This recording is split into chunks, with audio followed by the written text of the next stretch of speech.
দীঘা নামটা তো সবারই পরিচিত। আমিও আগে গেছি দুবার, কিন্তু এবারের জার্নিটা একটু আলাদা। কারণ আমি এবার বাঁকুড়া থেকে দীঘা যেতে চলেছি আমার বাইকে। আর বাইক জার্নি মানেই একটা আলাদা উত্তেজনা। আর তার সঙ্গে এবার দীঘা পৌঁছে ঘটলো এমন এক ঘটনা যার অপেক্ষায় ছিলাম আমি অনেক দিন। প্রথমবারের মতো বিচের ধারে ধারে মানে সমুদ্রের হাওয়া খেতে খেতে বাইক চালানোর অনুভূতি পেলাম। আমাদের এই প্রথম পর্বে দীঘা ভ্রমণে রয়েছে নিউ দীঘা, ওল্ড দীঘা, উদয়পুর ও তালসারি ঘোরার গল্প। চলো শুরু করা যাক আমাদের আজকের জার্নি। কেমন আছো সবাই? আশা করি সবাই ভালো আছো। আমার চ্যানেল, তোমাদের চ্যানেল আনস্ক্রিপ্টেড রোডে সবাইকে ওয়েলকাম। তো আজকের রাইডটা অনেক দিন পর পাহাড় বন জঙ্গল ছেড়ে আজকে যেতে চলেছি ফার্স্ট টাইমের জন্য বাইক নিয়ে সমুদ্র মানে আমরা যেতে চলেছি দীঘা।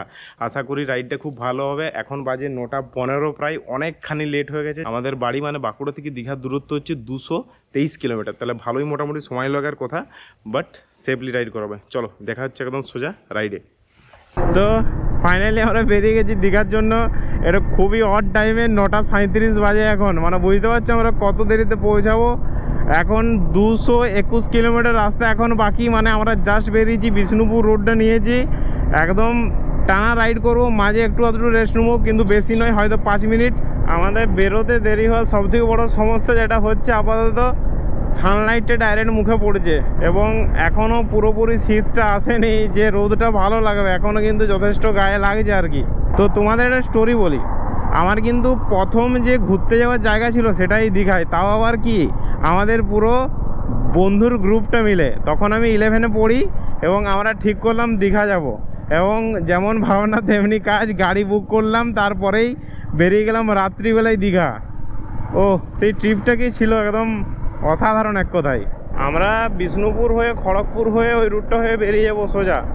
তো এখনও মোটামুটি দেখাচ্ছে গুগলে 4 ঘন্টা 35 মিনিট, আর প্রায় 10টা বাজতে চললো, মানে 2:30 নাকি, অলমোস্ট 2:30 পৌঁছানোর কথা আমাদের, কিন্তু তারও বেশি দেরি হতে পারে। দেখা যাক কি হয়। সামনে বেচারা কুকুরটার মনে হচ্ছে কোমরটা ভেঙে গেছে পুরো।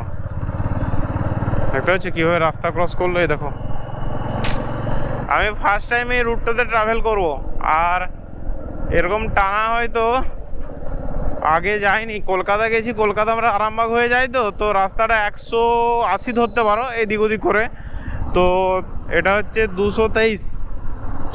অযোধ্যার ব্লকটাতে তোমরা দেখেছো আসার সময় হয়তো 200 কিলোমিটার টাচ করে গেছিলো, কারণ আমরা গিয়েছিলাম মুরগুমা, আবার ড্যাম, লোয়ার ড্যাম, তারপরে বাড়ি ফিরেছিলাম। অন্যবার আমরা এই দিক হয়ে যাই আরামবাগ হয়ে কলকাতা, এইবারে আমরা সোজা বেরিয়ে যাব।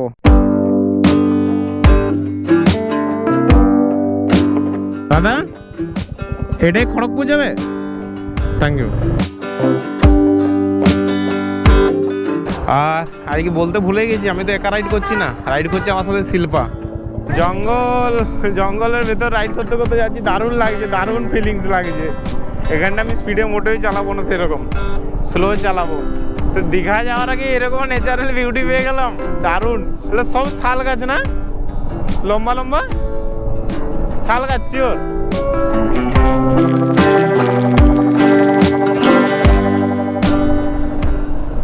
কোন নদী এটা? আচ্ছা, এটা শিলাবতী নদী। দেখে নাও সবাই, শিলাবতী নদী।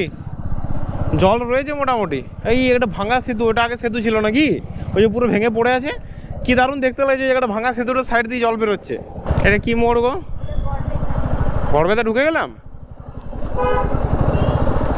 গড়বেতা মানেই আমার মনে পড়েছে গনগনি, তাই তো? গনগনিটা কোথায়? গড়বেতাতেই তো।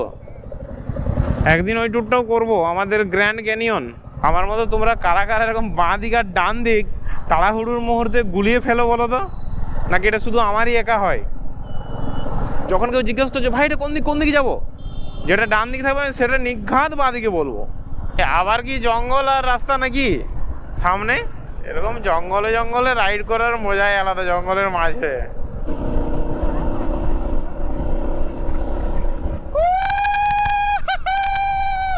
ও কি লাগছে ভাই, এটা পুরো গ্রিনারি সাউন্ড, এটা আর ফাঁকা রাস্তা। Lovely man, lovely. Chandrakona road ঢুকে গেলাম। বাহ বাহ বাহ বাহ। এখানে একটা বড় পার্ক আছে না, কি পার্কটার নাম জানো? আগে আমাদের ওখান থেকে সবাই পিকনিক করতে আসতো ওই পার্কটাতে। মেদিনীপুর, খড়গপুর কত করে দেখাচ্ছে সব, দেখে নে একবার। খড়গপুর এখনও 47 কিলোমিটার, কলকাতা এখান থেকে 174, বালাসোর হচ্ছে 1500, এই সরি 159। কত মুম্বাই এখান থেকে 1? কত লোক মাছ ধরছে, আর আমার মাছ ধরতে কী দারুণ লাগে, আমার ভীষণ লোভ লাগছে, মনে হচ্ছে এখানে গাড়িটা দাঁড় করে ওদের কাছে ছিপটা ছাড়ি মাছ ধরি। এই দীঘা থেকে ফিরেই আমরা মাছ ধরতে যাবো আবার। তোমরা কারা কারা মাছ ধরার ব্লগ দেখতে যাও বলো, তবে একদিন দেখাবো। ক্ষুদিরাম বসু রোড, এই রোডটার নাম হচ্ছে ক্ষুদিরাম বসু রোড। এখানে পোস্টারে লিখেছিল, তোমরা কি নোটিস করলে? আমাদের বীর বিপ্লবী ক্ষুদিরাম বসুর নাম অনুযায়ী রোডের নাম, আর তেমনি রোডটা সুন্দর। ও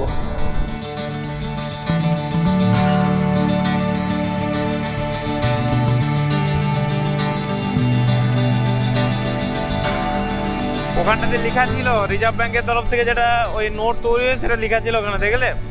আর এই জায়গাটা কিন্তু বেশ সুন্দর লাগছে দেখতে।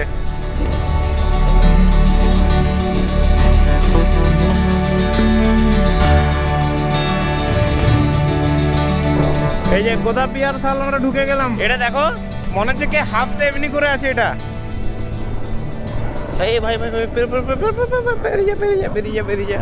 এই রাস্তাটা কিন্তু বেশ সুন্দর লাগছে, মাঝে মাঝে একটা করে জঙ্গল, আবার কিছুটা এমনি রোড জনবসতি, আবার একটু পরে আবার জঙ্গল, দারুণ। ফার্স্ট আমাদেরকে একটা টার্নিং নিতে হচ্ছে, এতক্ষণ অবধি পুরো সোজা সোজা রাস্তা দিয়ে এসেছি, এখন আমরা লেফটে বেঁকে যাবো একদম। ওটাকার স্ট্যাচু, ও সিধু কানু, সিধু কানু স্ট্যাচু। এই যে আমরা লেফটে বেঁকে গেলাম, খড়গপুর রুট ধরে নিলাম। এক অমনি করে বেরোস না, বেরোবি তো বেরিয়ে যা, নাহলে দাঁড়া। কি করবি তুই? দাঁড়া। এটা কোন জায়গায়? ধর্মা ট্রাফিক মোড়, ওই যে লেখা রয়েছে দোকানে। কতগুলো এখানে পুলিশ গাড়ি দেখেছো, সবাইকে কেস দিচ্ছে ধরে ধরে, ওখানে একটা এখানে একটা তার পিছনে একটা। সবাই এলে কিন্তু অবশ্যই গাড়ির কাগজপাতি, ইন্স্যুরেন্স, ধোঁয়া আর সঙ্গে হেলমেট সব একদম ঠিকঠাক করে এসো তবেই। দুর্বল সেতু তো ভাই, দুর্বল রেখেছিস কেন? 25 টনের বেশি যানবাহন চলাচল নিষিদ্ধ। জয়মা বলে পেরিয়ে যাই ভাই, এখনই ভেঙে পড়িস না। আমার এই সামান্য গাড়ি, আর আমিও একটু মোটামুটি, কিন্তু সামান্য তো ভারী। কি নদী এটা?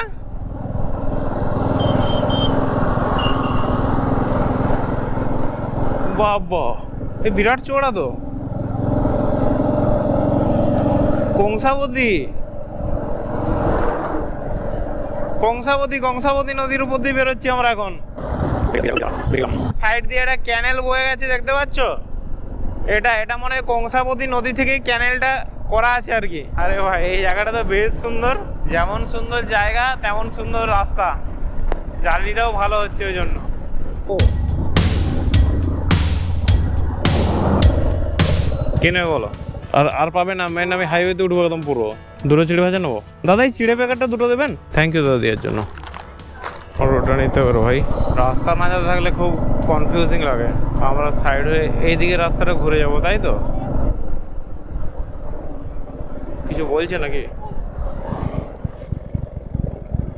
কিছু খেলছে নাকি?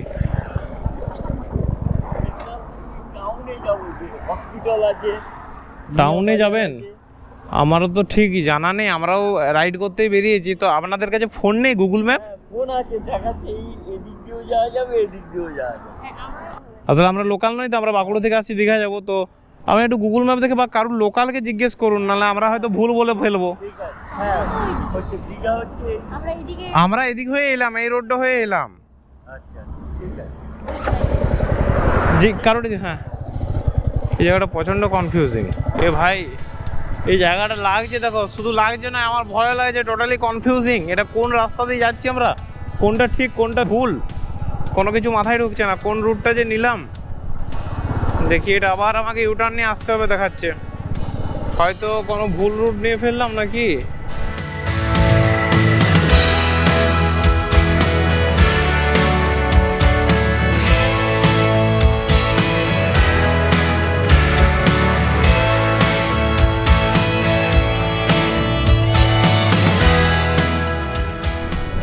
রাস্তার ধারে ছাগল কুকুর নিয়ে বিরাট ভয়।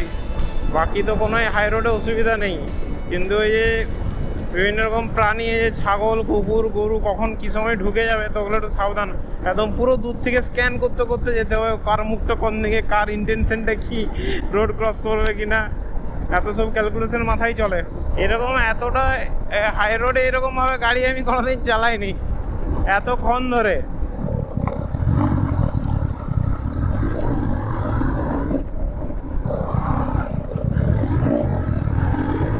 এত লম্বা লম্বা পুরো ট্রাকের লাইন কেন এখানে? আরে ভাই, মাঠটা দেখো, মাঠটা আমরা প্রায় 180 কিলোমিটার ট্রাভেল করে ফেলেছি, আর রিমেনিং এখনো 46 কিলোমিটার। আর ঘড়িতে এখন বাজে 1:04। মোটামুটি যেটা মনে হচ্ছে ডট 2টো নাগাদ হয়তো পৌঁছে যাবো, 2টো বা 2:05, 10 এরকম করে।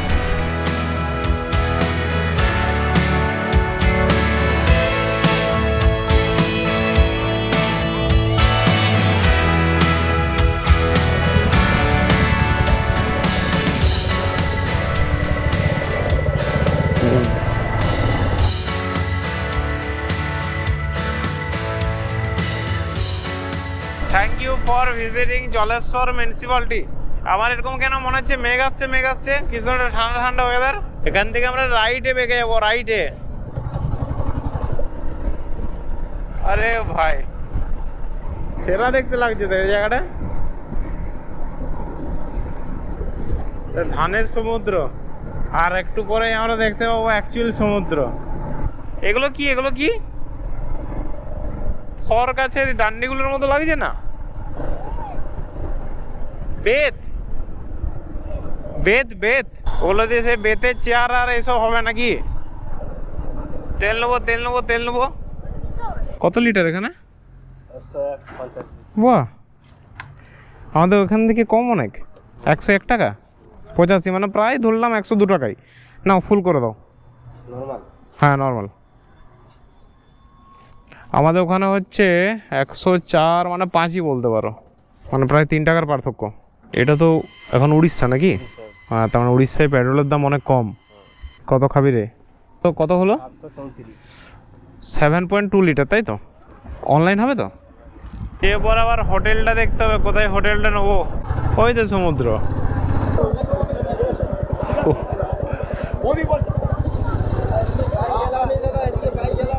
এলাও নেই।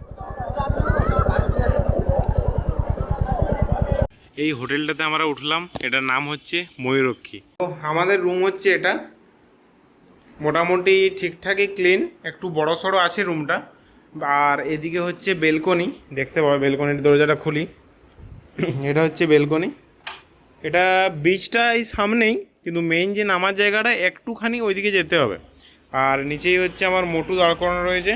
আর এই রুমটা নিলাম 900 টাকায়, তো দুদিনের জন্য 1800 টাকা। তোমাদের সঙ্গে দেখা হয়েছিল দুপুরবেলায়, এখন দেখতে পাচ্ছ সন্ধে হয়ে গেছে। তো কী কারণে এত লেট হলো, আমরা খাওয়া দাওয়া করে রুম খুঁজতে তো লেট হয়ে গেলো। যে কোনো জায়গায় ভালো মানে রুম পছন্দ হচ্ছিল না, ঠিকঠাক হাইফাই গেলে খুব বেশি রেন্ট পড়ে যাচ্ছিলো। তাই একটা মোটামুটি দুটোর ব্যালেন্স করে এই রুমটা নিলাম আর কি। তো এটা মোটামুটি একটু কমেই পেয়ে গেলাম, যদি এত কম বাজেট থাকে না, আমি ভেবেছিলাম হায়েস্ট আপ টু 1400 থেকে 1500-র মধ্যে নেবো। যাই হোক, 900 মোটামুটি হয়ে গেল। চলো এরপরে দেখা হচ্ছে সন্ধ্যাবেলাকার সমুদ্র সৈকতে। দেখো, বোঝা হয়তো কিছু যাচ্ছে না, কিন্তু যতটা দেখা যায় আর কি সমুদ্রকে। এইখানে এই দোকানটাতে আমরা অর্ডার করলাম এই চিংড়িটা 5টায় 100 টাকা। আমরা এখন খাবো, অনেক রকম জিনিস রয়েছে, কিন্তু বেশি কিছু খাবো না, কারণ একটু পরেই ডিনার করার প্ল্যান আছে।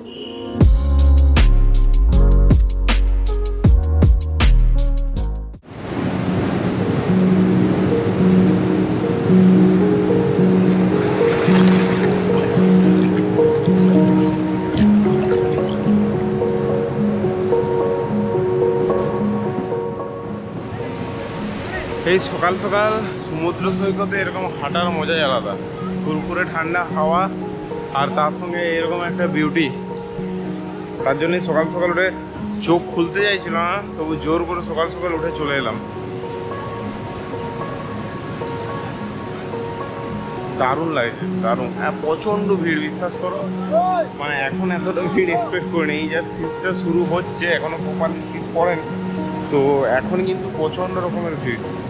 দেখো এবার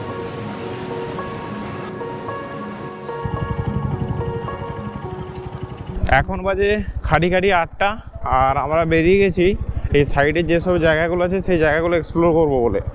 দাদা ব্রেকফাস্ট হবে কোনো? কি হবে? কি হবে? আলু পরোটা। আলু পরোটা কত করে? আলু পরোটা? হ্যাঁ, 2টো আলু পরোটা দিন, তবে যদি প্রয়োজন হয় তখন আবার নেবো। আমাদের ব্রেকফাস্ট চলে এসছে, আলু পরোটা আর আচার। চলো খেয়ে নিয়ে গাড়িতে তোমার সাথে দেখা হচ্ছে। ব্রেকফাস্ট হয়ে গেল, আমরা এখন প্ল্যান করলাম উদয়পুর যাব। এখানে যারা স্টাফ ছিলেন তারা বললো আর কি যে শঙ্করপুর আর যে মোহনা, এই দুটো জায়গাতে সকালে গেলে বেটার। সকাল গেলে খুব ভালো ভালো মাছ দেখতে পাওয়া যায়। আমার এখানে মাছ ধরে না, তো এখন গেলে আর পাবো না। উদয়পুরটা ফ্যামিলি নিয়ে একটু সন্ধ্যের দিক করে যাওয়া, মানে ওরা বারণই করলো যে ওখানে অ্যাকচুয়ালি ড্রিঙ্ক ফ্রিঙ্ক হয়, তো উদয়পুর সেই জন্য একটু বারণ করলো যে এরকম লাইট থাকতে থাকতে চলে যাও যদি ফ্যামিলি আছে। উদয়পুরটা সামনেই নিউ দীঘা থেকে 2.5 কিলোমিটারের মতো। এটা একটা পার্ক আছে। আচ্ছা, এটা ঢেউসাগর পার্ক। কত করে পার্কিং চার্জ? 20 টাকা পার্কিং দাদা। আমাদের স্টুডিওর একবার ভিডিও বানিয়ে নিয়ে আসো। ওই লাল কিংরা, নদী সাগরে মিলন, আইল্যান্ড, ডেনমার্ক, কচ্ছপের দ্বীপ, এগুলো আছে দাদা দেখার জন্য। আপনাদের বাইক নামাবে 200 টাকা নেব, আমাদের স্কুটি নিয়ে যাবে কত টাকা? 200 টাকা স্যার। কত দূর? আমাদের গেলে মোহনাব দিয়ে যাবে। আমরা একটা স্টার ফিশ দেখতে পেয়েছি।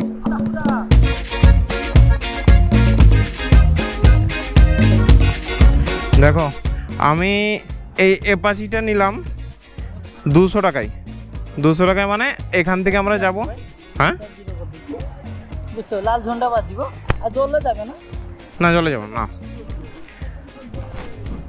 তো আমি জানি না এটাতে ভিউটা কেমন আসছে, আশা করি ভালোই আসবে।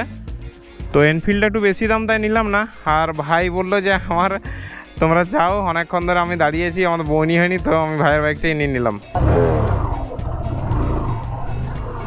এই ফার্স্ট টাইম আমি বিচে বাইক চালাচ্ছি। হ্যাঁ, একটু গাড়িটা স্কিড করছে বালিতে, মানে খুব স্লাইডলি, অতটা বোঝা যাচ্ছে না কিন্তু করছে। ওই যে সামনে মনে কাঁকড়াগুলো, ওই আগেটা দেখো, পুরো লাল লাল কাঁকড়া, পুরো লাল লাল কাঁকড়া। এই দেখো, গেলেই ওরা খালে ঢুকে যাচ্ছে। একটা ওদের ঘর রয়েছে, গর্ত করে ওখানে ঢুকে যাচ্ছে। চলো ওদের ঢোকার আগে আমরা একটু স্পিডে চালাই, তাহলে ঢোকার আগে কি হবে, আমরা পৌঁছে যাবো। বেচারা আমার পিছা না যায়। ওই দেখো কেমন দৌড়ে দৌড়ে পুরো একসাথে একদল কাঁকড়া আসছে।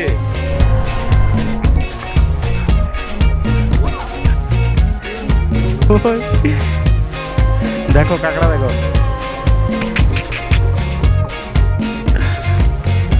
Hello bro.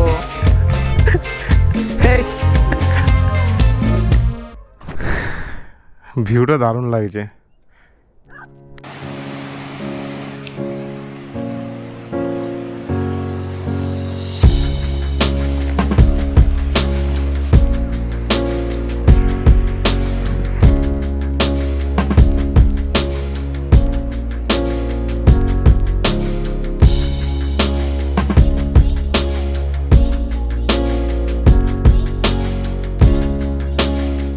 হালকা মালাই ডাব কত করে দাদা?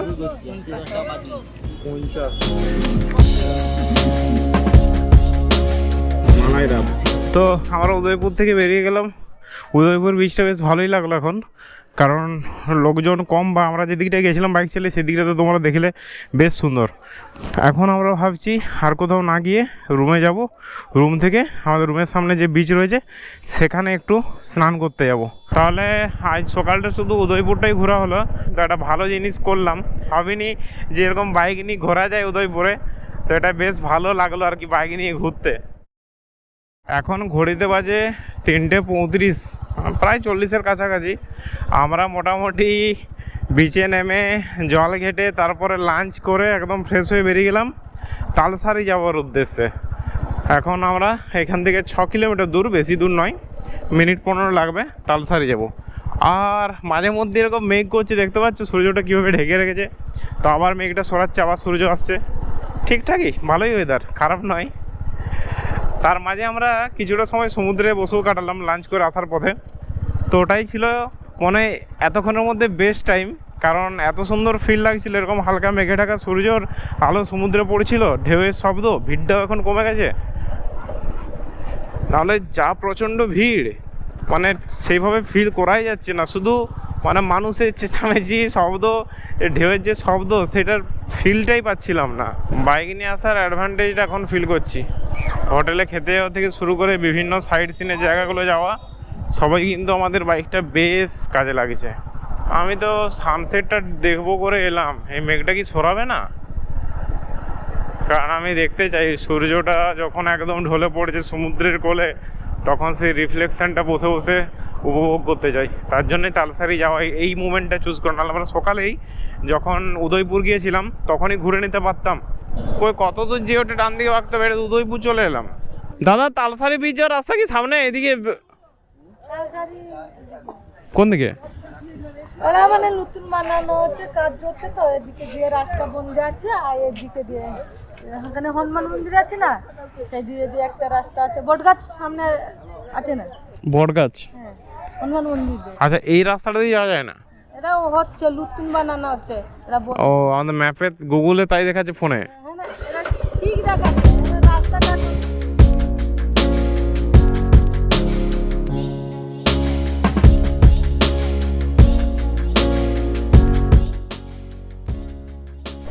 আচ্ছা, তালসারি যাওয়ার রাস্তা এইটা না আগে ছিল? এই গ্রামগুলো বেশ সুন্দর তো, সেই ছোটো ছোটো করে একটা করে পুকুর রয়েছে, সেগুলো কচুর পানাতে ভরা, আর দারুণ সবুজ চারদিকে। দাদা, আগে দিকে তালসারি এদিকে কি বললাম? আচ্ছা, দাদা বলে দিয়েছে এদিক সেদিক যাবে না, পুরো এই রাস্তা, তার মানে এই রাস্তা ধরে একদম চলে যাবো তালসারি বীচ। কোন দিকে পরে দেখো তো, নেই জিজ্ঞেস করা। পৌঁছে গেলাম তালসারি। কি আছে জায়গাটায় তালসারিতে? আমি ভাবলাম তালসারি আমার অনেকখানি তাল গাছ থাকবে, কিন্তু তা তো দেখে মনে হচ্ছে না। দাদা, কোথায় ঘোরাচ্ছ? কোনখানটা? ওইখানটা এইদিকে নিয়ে যাচ্ছ না? সেটাই তো, আমরা দুজন আছি। ওটাই লাল কাঁকড়া দ্বীপ, যেটা আজকে লাল কাঁকড়া দ্বীপটা আমরা গেছিলাম। আর এইখানটা হচ্ছে মোহনা, কিছুই নেই। কত সালে উড়ে গেল? ঝাউবন 4 বছর আগে গেছে, 200 টাকা দিন। না, ওটা তাহলে আমরা যাবো না, ছেড়ে দিন। যাবে না? চলো। ও যাবে না বলছে তো, জিজ্ঞেস করলাম তো। ঝাউ গাছের দিকে যাবে না, চলে এসো। আমার মোহনা যেটা বলে ওইটা, আমরা তো সকালে ঘুরে এলাম। ওটা তো ওই দিকে শঙ্করপুরের দিকে মোহনা আছে একটা। হ্যাঁ, ওটা আমি কালকে যাবো সকালে। আর নৌকোয় যে যাবো, সে নৌকোর একটা ভালো জায়গা নিয়ে গেলে হয়। এই জায়গাটা আমরা ওই পাড়টাতে যেতে পারলাম না। তালসারি থেকে বেরিয়ে গেলাম, কারণ হচ্ছে ওই দিকটাতে কিছুই নেই, যেখানটা নৌকোতে করে নিয়ে যাচ্ছিল। অনেক লোক তো এসে বললো যে বেকার, তোমাদের নৌকাতে কেউ চাপবে না। তো জানি না ওইদিকে কিছু নেই। আমরাও দেখতে পাচ্ছিলাম যেটা মেন জায়গা ঝাউবনের দিকে কোনো লোক থাকেনি। ওই দিকটা হয়তো হেঁটে হেঁটে যাওয়া যেত একটু পরে, যখন ভাটা পড়ে যেত, কিন্তু একটু রিস্ক হতো, তার জন্য আমরা অ্যাভয়েড করে গেলাম। এমনি জায়গাটা বলতে পারো, যদি ওই দিকটা যাওয়া যেত তাহলে খুবই সুন্দর জায়গা। না, আপাতত এই দিকটাতে তেমন কিছু নেই। আর লাল কাঁকড়ার দ্বীপ যেটা, সেটা আমরা অলরেডি গিয়ে উদয়পুরে দেখে নিয়েছি। আমরা এখন ওল্ড দীঘার দিকে যাচ্ছি, ওল্ড দীঘা। ও, এইদিকে মন্দিরটা হচ্ছে জগন্নাথের। বাহ, দারুণ মন্দিরটা হচ্ছে তো।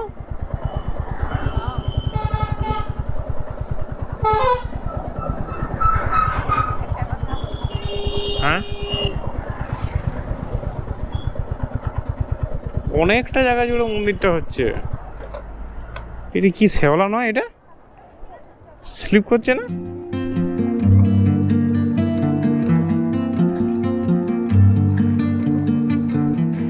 তো এই ওল্ড দিকে এসে আমরা কিছুটা সময় কাটাচ্ছি এখানে বসে বসে, সমুদ্র ঢেউ দেখতে দেখতে। আচ্ছা, এখান থেকে আমি নিয়ে নিলাম 2 পিস লোটে মাছ, আর আছে একটা ভেটকি। আমরা মোটামুটি বেশ কিছুক্ষণ দীঘার মানে ওল্ড দীঘার পাড়ে বসে বসে সময় কাটিয়ে মাছ ভাজা খেয়ে এরপর বেরোচ্ছি রুমের দিকে।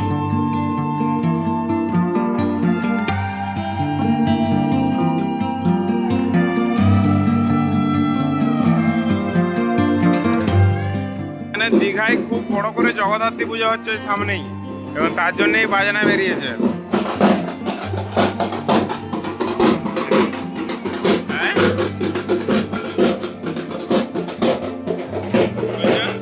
এই হোটেলটাতে আমরা ডিনারটা করলাম আজকে, আর যেদিন আমরা প্রথম দীঘাতে এসেছিলাম সেদিন আমরা লাঞ্চটাও এই হোটেল থেকে করেছিলাম।